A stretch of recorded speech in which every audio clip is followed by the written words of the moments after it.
Assalamualaikum warahmatullahi wabarakatuh. Salam Om Swastiastu. Namo Buddhaya, salam kebajikan dan salam sejahtera untuk kita semua. Saudaraku sebangsa dan setanah air, para penonton Suara Anak Timur TV yang sangat saya hormati dan sangat saya kasihi. Salam jumpa dan selamat bertemu kembali bersama saya Sainai pada hari ini, Kamis 6 Juli 2023. Saudaraku sebangsa dan setanah air, dalam muatan video saya kali ini kembali lagi sama menyajikan ke hadapan pemirsa tentang pesan Presiden Insinyur Haji Joko Widodo kepada kita semua tentang sosok atau figur pemimpin yang boleh kita pilih di pemilu di tahun 2024 nanti. Joko Widodo menegaskan bahwa pilihlah pemimpin seperti lari estafet, bukan seperti meteran pom bensin yang selalu diawali dari nol. Inilah kata kunci dalam video saya kali ini. Untuk itu, saya ingin mengajak pemirsa sekalian, mari kita bersama-sama menyimak cuplikan-cuplikan video berikut ini yang lebih banyak kita menggali tentang rekam jejak dari seorang Anies Rashid Baswedan. Selamat menyaksikan.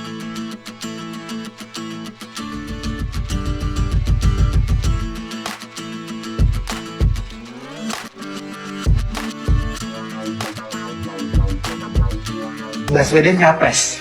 Gue nggak setuju. Gue udah WhatsApp dia bahkan.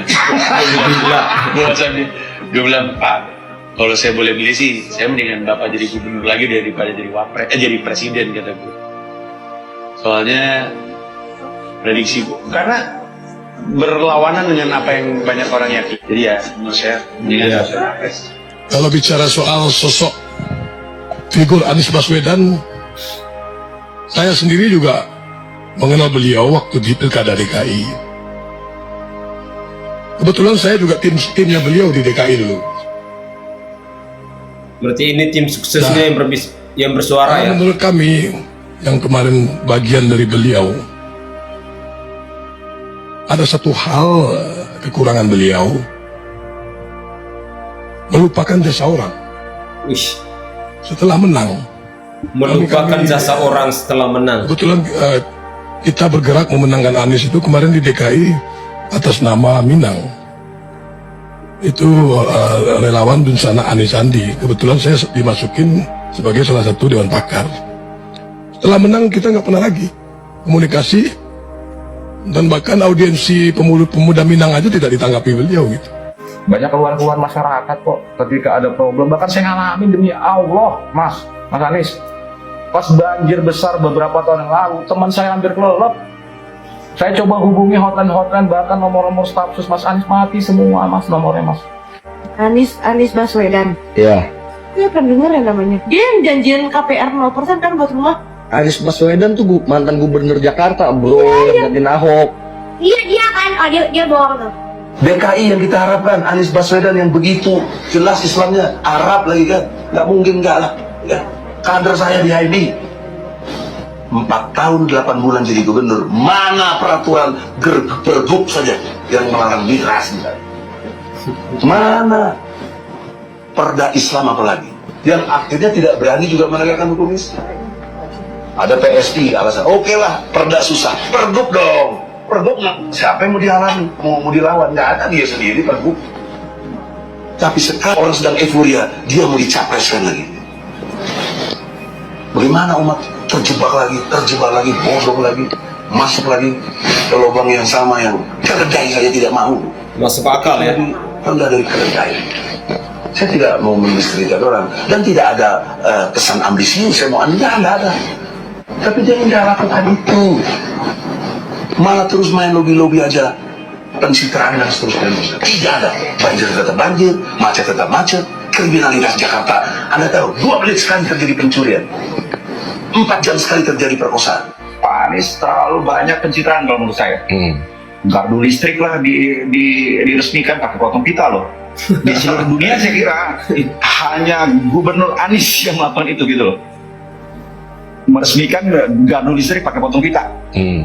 That's very weird.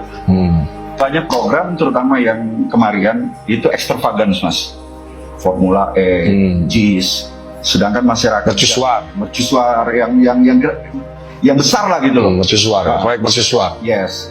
Sedangkan masyarakat di Jakarta kalau kita jalan-jalan ke pasar ikan, ke Glodok, ke Jakarta Timur, beberapa kali saya ikut Pak Habib bagi-bagi sembako. Saya lihat kemiskinan di Jakarta masih parah mas. Ngapain buang duit segitu banyak triliunan hanya untuk itu gitu loh. Mohon maaf, saya bukan menuduh itu disuruh Mas Anies, tapi orang-orang yang mengaku Anisar, yang brutal, semua dihina, semua dicaci maki. Apa gini kita demokrasinya? Apa gini cara-cara Islam yang santun, Islam yang rahmatan lil alamin? Menurut saya enggak. Ya kalau soal dukung Anies mah aku yang paling penjara kan gara-gara dukung Anies. Warga Jakarta bisa memiliki rumah secara kredit dengan DP 0%. Kita akan menggunakan fasilitas bank untuk bisa mereka melakukan itu Bank DKI. Dan sudah dibuatkan mekanisme pengaturannya dengan mereka menggunakan tabungan. Dulu janjinya apa ya? Janji kami 0 rupiah. Itu janji kita DP-nya. Kalau di dalam diskusi itu namanya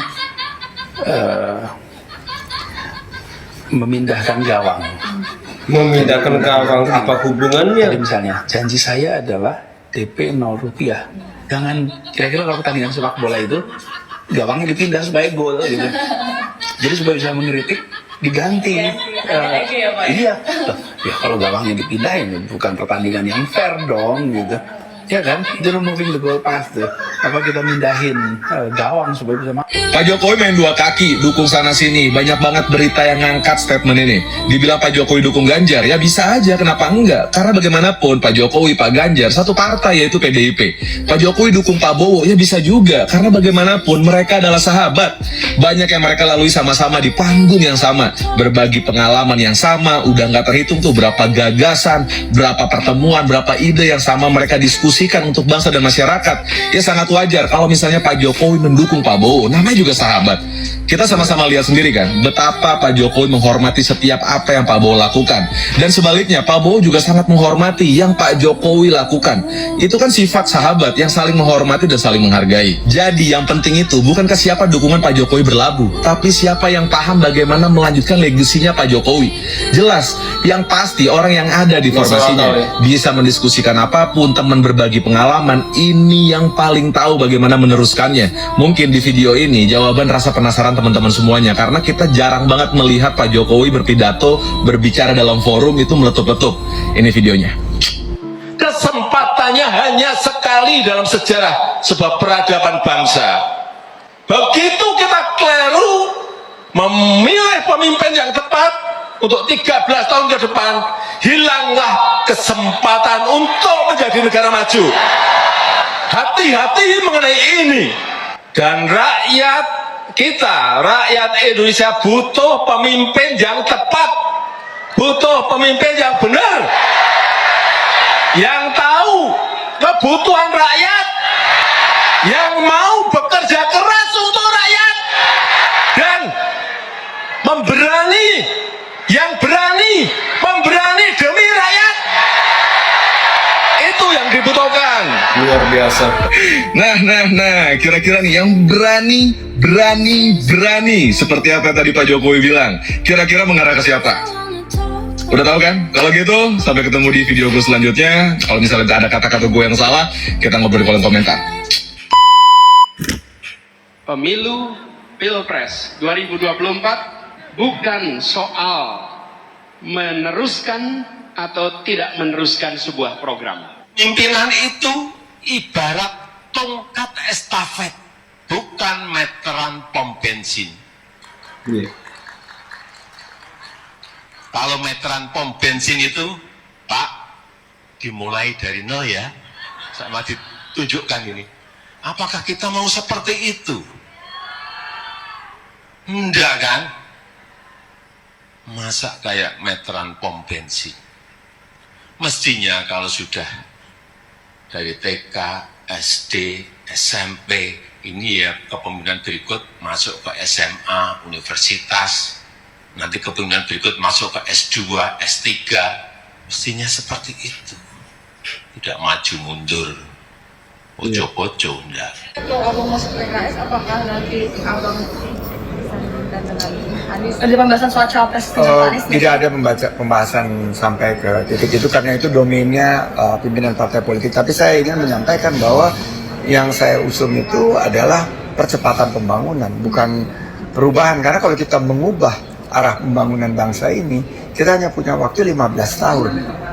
15 tahun untuk bonus demografi kita terkonversi, peningkatan capaian pembangunan dan ekonomi untuk mencapai negara maju.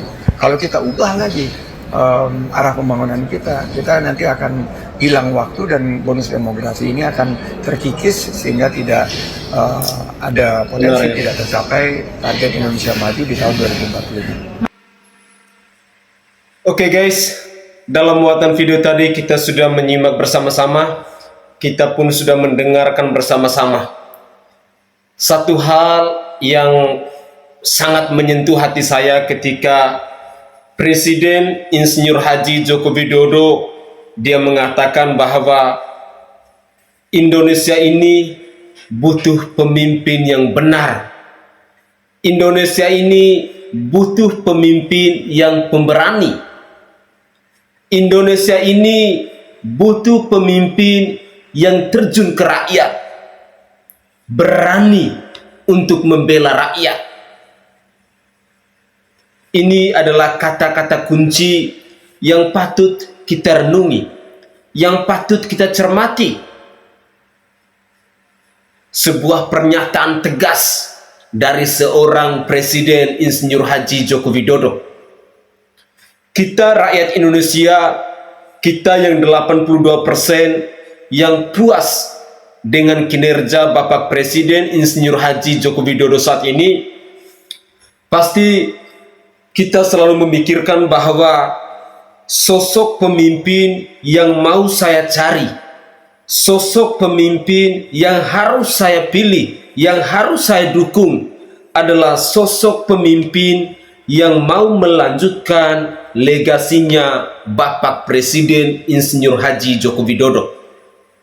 Saya yakin dan percaya bahwa ada banyak hal yang telah dikerjakan oleh Bapak Presiden Insinyur Haji Joko Widodo ini. Joko Widodo adalah seorang pemimpin yang sangat hebat.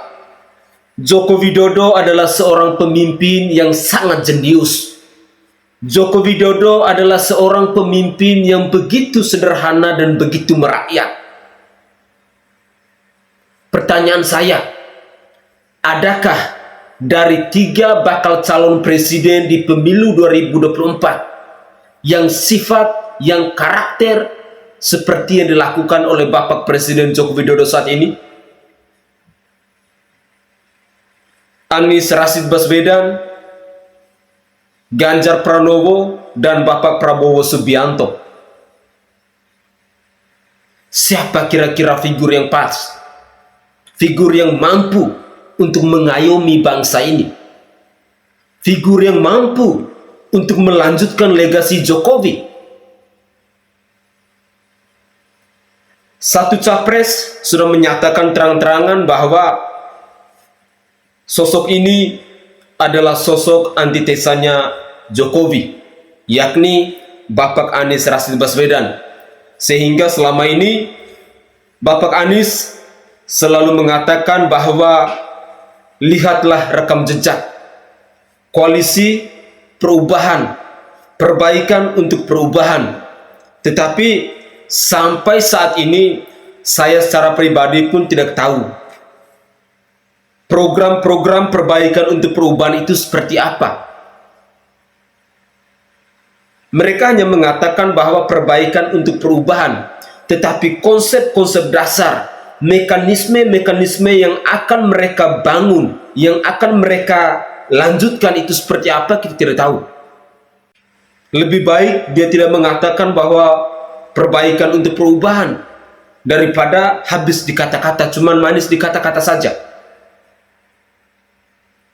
Prabowo Subianto sosok yang sangat pemberani, sosok yang sangat tegas.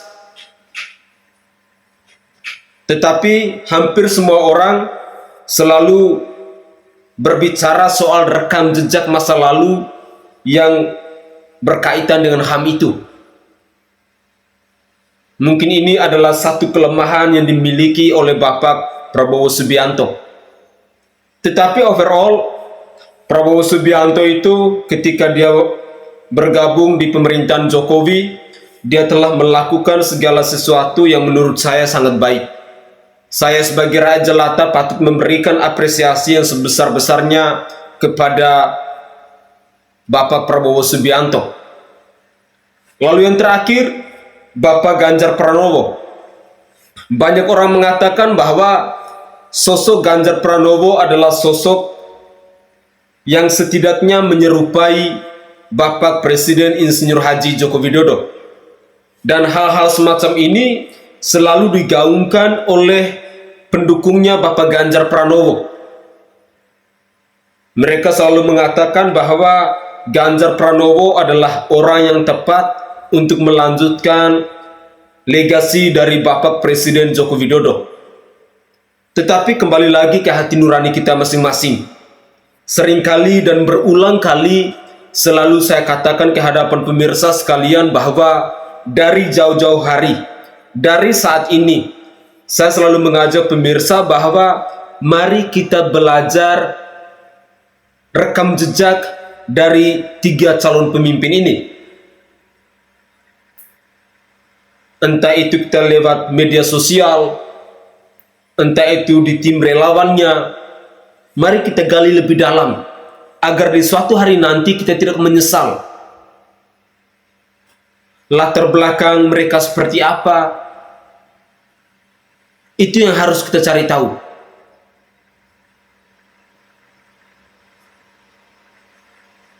Apalagi kita di Indonesia ini sangat pluralisme.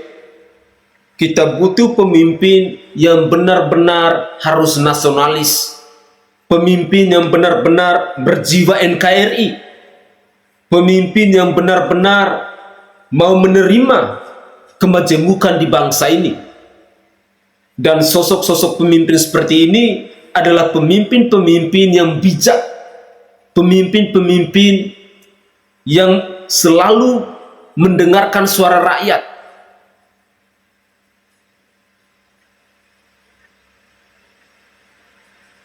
Jokowi memang seorang presiden yang tak ada tandingnya. Dia adalah sosok pemimpin yang sangat hebat, dan tak ada seorang pun yang bisa menyaingi beliau. Itulah kehebatan Jokowi. Sehingga sampai detik ini pun masih ada 82% tingkat kepuasan rakyat Indonesia kepada Bapak Presiden Joko Widodo. Saudaraku sebangsa dan setanah air, saya berharap banyak bahwa setiap cuplikan-cuplikan video yang selalu saya sajikan ke hadapan pemirsa sekalian bisa kita simak bersama-sama, bisa kita renungkan bersama-sama, karena itu ada nilai edukasi buat kita dalam mencari, dalam menganalisa, dalam mencermati, dalam mempelajari masing-masing calon pemimpin di bangsa ini, khususnya yang berkaitan dengan Anies Rashid Baswedan, Ganjar Pranowo, dan Bapak Prabowo Subianto itu. Sering-seringlah kita berdiskusi dengan tetangga, sering-seringlah kita berdiskusi atau bertukar pikiran dengan orang-orang yang mungkin kita tahu bahwa dia lebih hebat dari kita, dia punya pengetahuan yang banyak soal politik dan lain sebagainya. Itu hal yang sangat penting. Mari kita bangun komunikasi antara satu dengan yang lain dalam lingkungan sosial, dalam lingkungan masyarakat, baik itu mungkin bisa di kantor, di tempat kerja, ataupun di mana saja kita berada. Mari kita bangun komunikasi, mencoba untuk berbagi pengalaman. Karena terus terang, sama katakan bahwa mencari pemimpin yang mampu untuk melanjutkan legasi Presiden Joko Widodo ini sangat sulit. Tidak serta-merta semudah kita membalikan telapak tangan. Tidak. Tadi saya sudah katakan bahwa Joko Widodo itu orang yang jenius. Joko Widodo itu adalah pemimpin yang benar-benar karakternya itu luar biasa, selalu dekat dengan rakyat. Sehingga dimanapun dia kunjung, pasti antusias masyarakat untuk menyambut kedatangan Presiden Joko Widodo itu sangat luar biasa. Entah itu di wilayah timur Indonesia maupun di wilayah Jawa, selalu saja terjadi momen yang sama. Jokowi selalu disambut dengan begitu meriahnya. Semoga saja di pemilu 2024 nanti kita akan mendapatkan seorang presiden yang mampu untuk melanjutkan legasi dari Bapak Presiden Joko Widodo ini. Mari, perjuangan Bapak Presiden Joko Widodo dalam membangun dan mensejahterakan rakyat ini sudah sangat luar biasa. Sekali lagi, kita harus berjuang keras, kita harus mampu untuk menentukan figur pemimpin yang tepat di tahun 2024 nanti. Saudara, mungkin itu saja tanggapan singkat saya. Jika ada kata-kata saya yang tidak berkenan di hati sanak saudara semuanya, dari lubuk hati yang paling dalam saya mengucapkan mohon maaf yang sebesar-besarnya. Saya Sainai dari Provinsi Nusa Tenggara Timur. Saatnya kita yang rakyat jelata harus berani untuk bersuara. Salam hormat, salam NKRI.